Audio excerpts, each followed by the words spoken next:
नमस्कार, आप देख रहे हैं दैनिक साथी हरियाणा। मैं हूं आपके साथ आपका साथी अमित विश्वकर्मा। साथियों, 5 अक्टूबर को प्रस्तावित हरियाणा विधानसभा चुनाव को लेकर वीरवार 12 सितंबर को नामांकन के आखिरी दिन कोसली विधानसभा सीट से राव समर्थक भाजपा प्रत्याशी अनिल डहीना ने नामांकन दाखिल करने के बाद कोसली अनाज मंडी में शक्ति प्रदर्शन किया। केंद्रीय राज्य मंत्री राव इंद्रजीत सिंह नामांकन कराने से लेकर कोसली अनाज मंडी में अनिल के साथ मौजूद रहे। भीड़ के लिहाज से नामांकन रैली के लिए अनिल डहीना को 10 में से 10 नंबर दिए जा सकते हैं। अनिल डहीना ने भाजपा व राव का आभार व्यक्त करने के साथ ही अपना विजन भी तमाम लोगों के बीच साझा किया। वहीं राव ने यहां तक कह दिया कि युवा प्रत्याशी अनिल लंबे समय तक यहां के लोगों की सेवा करेगा। वहीं अनिल डहीना की जीत को दक्षिण हरियाणा की चौधर की जीत बताते हुए राव पूरी तरह से अपने रंग में रंगे हुए दिखाई दिए। कहा, कोसली के लोगों की भूमिका निर्णायक होने वाली है।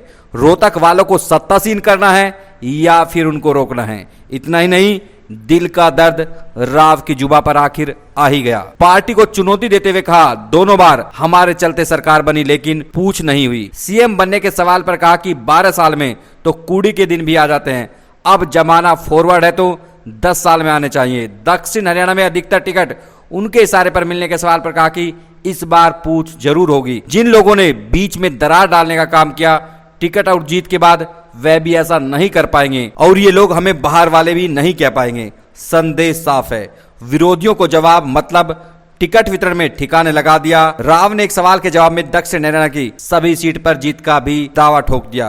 कुछ भी हो, कोसली प्रत्याशी अनिल डहीना की नामांकन सभा में राव ने एक नहीं अनेक राजनीतिक संदेश दिया और यहां तक कह दिया कि रिटायरमेंट से पहले अहिरवाल में 4 चांद लगाना चाहता हूं। ऐसे में सवाल है कि राव रिटायरमेंट से पहले अहिरवाल को 4 चांद लगाना चाहते हैं या सालों से सीएम बनने के दर्द को मिटाना चाहते हैं। खैर, यह तो चुनाव परिणाम ही बताएंगे क्या होगा, लेकिन अनिल डहीना की नामांकन जनसभा में उमड़ी भीड़ को देखकर कहा जा सकता है कि राव के भाव अभी कम नहीं हुए हैं। नामांकन सभा के दौरान भाजपा जिला अध्यक्षा वंदना पोपली सहित अनेक नेता मौजूद रहे। यूं कहें तो कोसली में सीधा मुकाबला जगदीश यादव व राव इंद्रजीत सिंह के बीच है। अनिल डहीना तो चेहरा मात्र हैं। इस सीट पर जीत हुई तो राव की होगी और हार का ठीकरा भी राव पर ही फोड़ा जाएगा। अब आपको दिखाते हैं किस तरह से कोसली अनाज मंडी में आयोजित जनसभा के दौरान केंद्रीय राज्य मंत्री राव इंद्रजीत सिंह पूरी तरह से अपने रंग में रंगे नजर आए। पार्टी की मौजूदा अध्यक्षता वंदना पोपली जी, भूतपूर्व अध्यक्ष हुकमचंद जी, हमारे यहाँ के एमएलए साहब लक्ष्मण सिंह जी, अनेक चेयरमैन साहिबान, जिला परिषद के ब्लॉक समिति के अनेक सदस्यगण, ब्लॉक समिति के जिला परिषद के अनेक पार्टी के पदाधिकारीगण और यहाँ कोसली में इस शेड के नीचे आए हुए 36 बिरादरी के मेरे भाई और बहनों,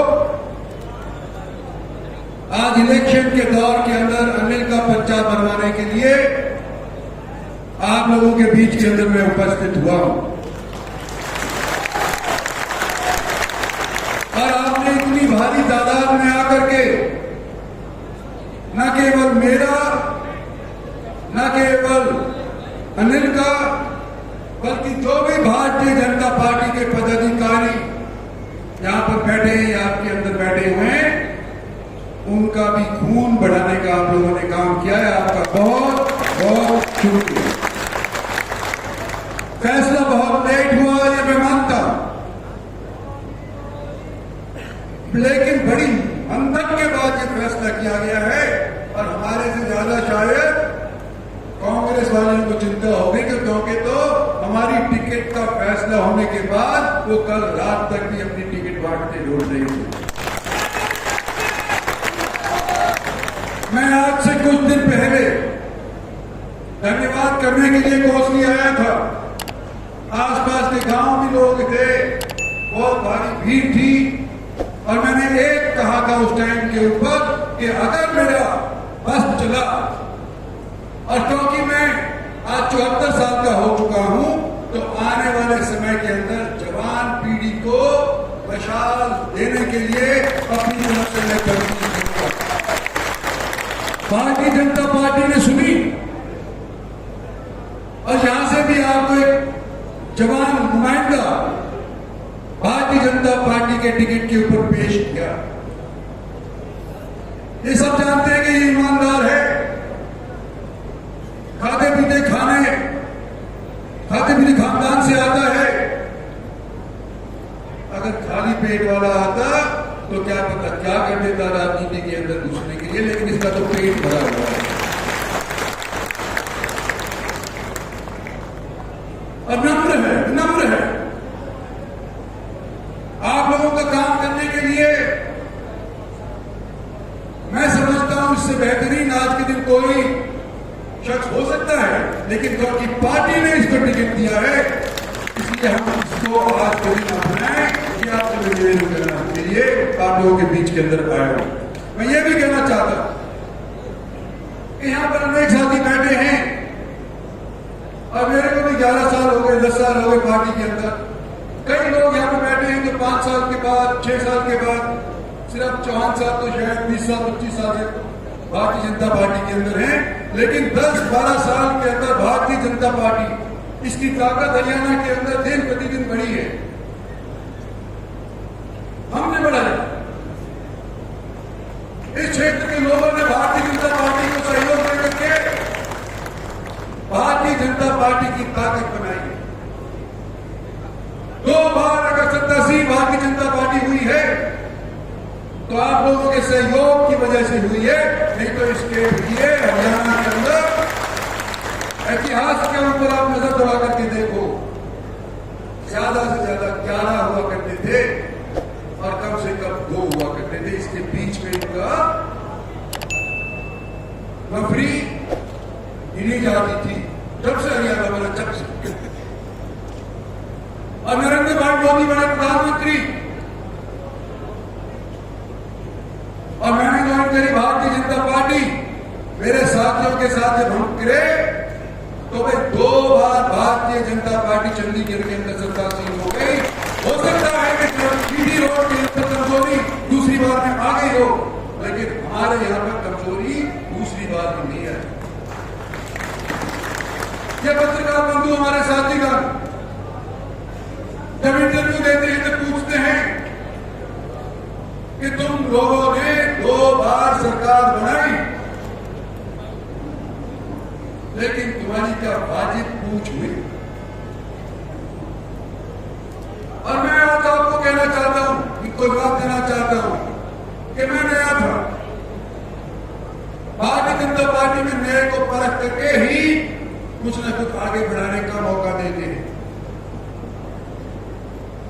और इस समय जिन लोगों ने हमारे बीच के अंदर भी दरार डालने की कोशिश करी थी, वो पार्टी ने समझते हुए आज के दिन इस तरह का फैसला किया है कि हमारे यहां के अंदर आने वाले 5 साल के अंदर कोई दरार पार्टी के बीच के अंदर और हमारे साथियों के बीच के अंदर या पब्लिक के बीच के अंदर कोई डालने वाला ना। पार्टी ने सही फैसला किया है। और जब पार्टी ने सही फैसला किया है,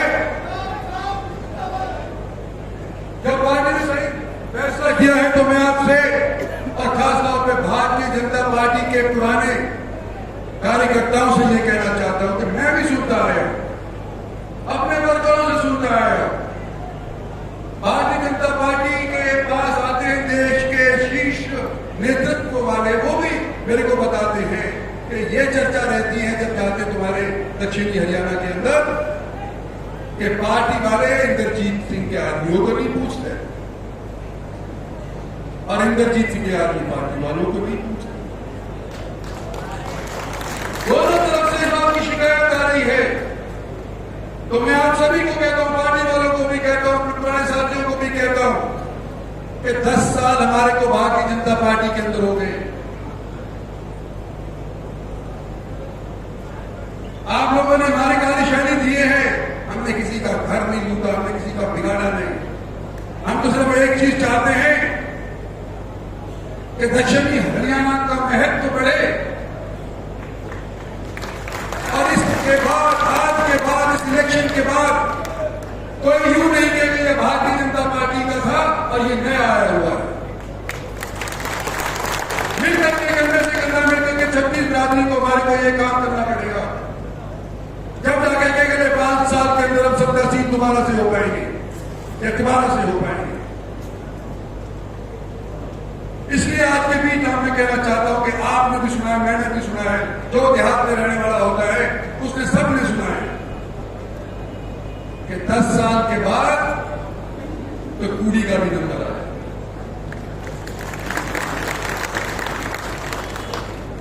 12 साल के बाद कूड़ी का नंबर आ जाता है।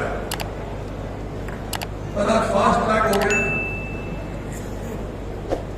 तो 12 साल के बाद अगर कूड़ी का परंपरागत तौर पे लोग कहते हैं कि नंबर आ जाता है तो क्या हम कूड़ी से गए गुजरे हैं? क्या हमने 2 बार सरकार बनाई है और तीसरी बार भी बना सकते हैं? क्या पार्टी तीसरी बार जब सरकार बना देंगे इस क्षेत्र को पूछेगी कि नहीं पूछेगी, महत्व देगी कि नहीं देगी, इस बात का फैसला आपने करना है। टिकटों से तो सिर्फ संकेत मिला है, लेकिन आप लोग एक ऐसी जगह के ऊपर खड़े हुए हो जिनकी भूमिका निर्णायक होगी। आप लोगों ने फैसला ये करना है कि अगली बार सत्तासीन रोहतक वाले होंगे या अगली बार सत्तासीन रोहतक वाले नहीं होंगे।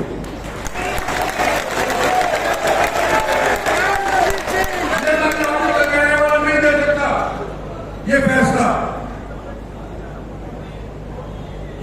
आप लोगों को लेना पड़ेगा, मिलकर के लेना पड़ेगा। क्या ये आप चाहते हैं कि आपके क्षेत्र का महत्व बढ़े तो आप लोगों को अनिल को जिता करके भेजना पड़ेगा। यही रास्ता है जिससे आपका आने वाले समय के अंदर महत्व होगा। और जो मेरे साथ रहा हो वो तो आज भी है, हो सकता है उसके बाल सफेद हो गए हो, उसके बच्चे पोते भी आज के दिन मेरे साथ हैं, मैं उनके साथ रहेंगे, मैं मानता हूं। लेकिन मैं आज अपील कर रहा हूं सभी से, छत्तीसगढ़ के लोगों से कि अगर आप मेरे साथ नहीं भी थे, अगर आप भारतीय जनता पार्टी के साथ नहीं भी हैं, तो आज के दिन अपना मन परिवर्तन करो। आने वाले समय के अंदर हमारा भी नंबर आएगा और आप लोगों के पूरे काम होंगे। इस तरह से निकल लक्ष्मण सिंह थे, लक्ष्मण सिंह यहाँ के आपने चुने, एमएलए चुने, 5 साल तक हमारे यहां पर चीफ मिनिस्टर साहब नहीं आए। ये गिड़गिड़ाता रहा कि ये काम मैंने करवाना निभाई है, तो ये गोष्ठी में, ये मैंने वेरली के अंदर, लेकिन नहीं आया। ये चेयरमैन उसके पास जाया करते थे, उनकी बात नहीं सुनी गई। आज मैं आपको कहने वाला हूं कि मैं रिटायरमेंट से पहले ये चाहता हूं कि अहिवाल क्षेत्र के 4 चांद लगे, उसके अंदर देखो आप लोगों का सहयोग करिए। धन्यवाद।